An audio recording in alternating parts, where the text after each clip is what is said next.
Assalamualaikum warahmatullahi wabarakatuh. Perkenalkan, nama saya Syahril Amir dengan NIM 2020610098. Semester 1, Prodi Akuntansi Syariah di kampus Institut Agama Islam Negeri Kudus. Video ini guna memenuhi mata kuliah dasar-dasar manajemen yang diampu oleh Bapak Ridwan.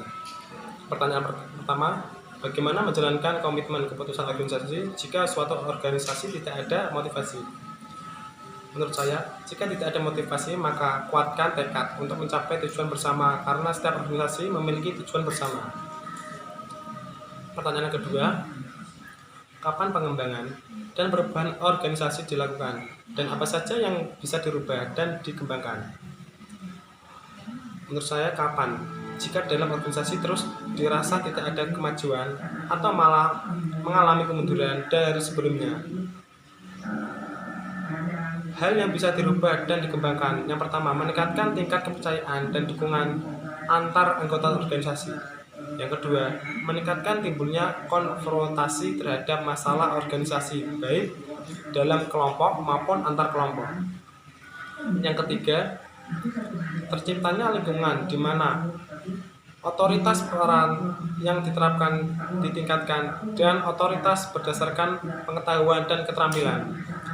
Yang keempat, meningkatkan keterbukaan komunikasi secara horizontal, vertikal, dan diagonal.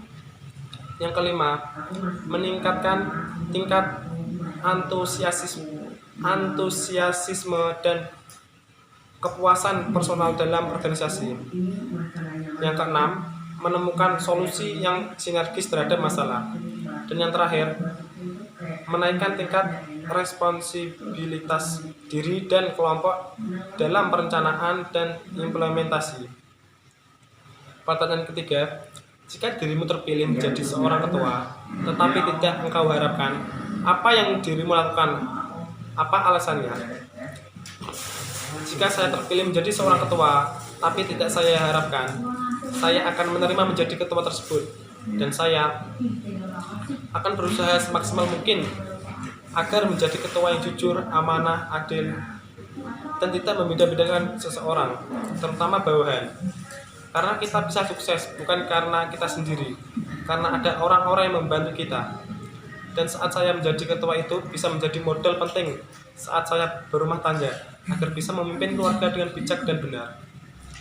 Pertanyaan keempat, kenapa pengawasan diperlukan dengan metode pengawasan yang bagaimana, yang efektif dan berkualitas? Pengawasan diperlukan karena pengawasan merupakan proses pemastian bahwa semua yang dijalankan telah sesuai dengan acuan yang telah direncanakan. Metode pengawasan yang efektif untuk dilakukan adalah yang pertama, pengawasan pendahuluan untuk mengantisipasi masalah-masalah atau penyimpangan-penyimpangan dari standar atau tujuan dan memungkinkan koreksi dibuat sebelum suatu tahap kegiatan. Pengawasan pendahuluan meliputi pengawasan pendahuluan terhadap bahan, pengawasan pendahuluan terhadap modal, dan pengawasan pendahuluan terhadap sumber daya finansial. Yang kedua, pengawasan concurrent dilakukan selama kegiatan berlangsung. Pengawasan ini lebih menjamin ketepatan pelaksanaan suatu kegiatan. Yang ketiga, pengawasan umpan balik. Pengawasan ini mengukur hasil sesuatu setelah kegiatan selesai. Pengawasan ini bersifat historis, yaitu pengukuran dilakukan setelah semua kegiatan selesai.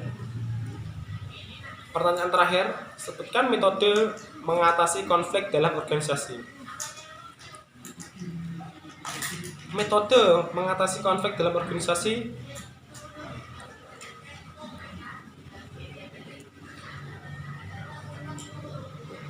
ada metode mengatasi konflik dalam organisasi ada 8. Yang pertama, metode rujuk. Metode rujuk dilakukan oleh pihak bersengketa kemudian dijadikan sebagai pendekatan dan hasrat untuk kembali bekerja sama hingga menjalankan sebuah hubungan yang baik demi kepentingan bersama. Yang kedua, persuasi. Persuasi dilakukan untuk memberi perubahan posisi dari pihak lainnya dengan tujuan mengurangi kerugian yang bisa muncul dengan alasan berbagai bukti faktual. Yang ketiga, metode pemecahan masalah terpada. Metode ini dilakukan dengan menyelesaikan masalah dengan menggabungkan berbagai kebutuhan kedua belah pihak, yaitu dengan bertukar informasi, fakta, perasaan, kemudian memberikan beberapa solusi untuk menimbulkan rasa saling percaya. Yang keempat, tawar-menawar. Tawar-menawar, kedua belah pihak akan mempertukarkan konsesi tanpa mengemukakan sebuah janji secara eksplisit. Yang kelima, penarikan diri. Salah satu atau kedua belah pihak melakukan penarikan diri dari hubungan. Yang keenam, konsultasi. Konsultasi digunakan untuk memperbaiki hubungan antara kedua belah pihak untuk mengembangkan kemampuan hingga dapat menyelesaikan konflik. Dalam metode ini dibutuhkan seorang konsultan sehingga dapat memberi solusi untuk meningkatkan aspek persepsi dan kesadaran seputar tingkah laku. Yang ketujuh, mediasi. Mediasi dalam mediasi ini membutuhkan peran mediator yang secara langsung diundang untuk membantu memberi solusi dengan mengumpulkan fakta agar bisa memperjelas masalah dan dapat memberikan solusi yang terbaik. Yang terakhir, arbitrase. Terdapat pihak ketiga yang ikut andil dalam sebuah sengketa. Pihak ketiga akan mendengarkan keluhan dari kedua belah pihak dan ia berfungsi sebagai hakim. Sekian, wassalamualaikum warahmatullahi wabarakatuh. Waalaikumsalam.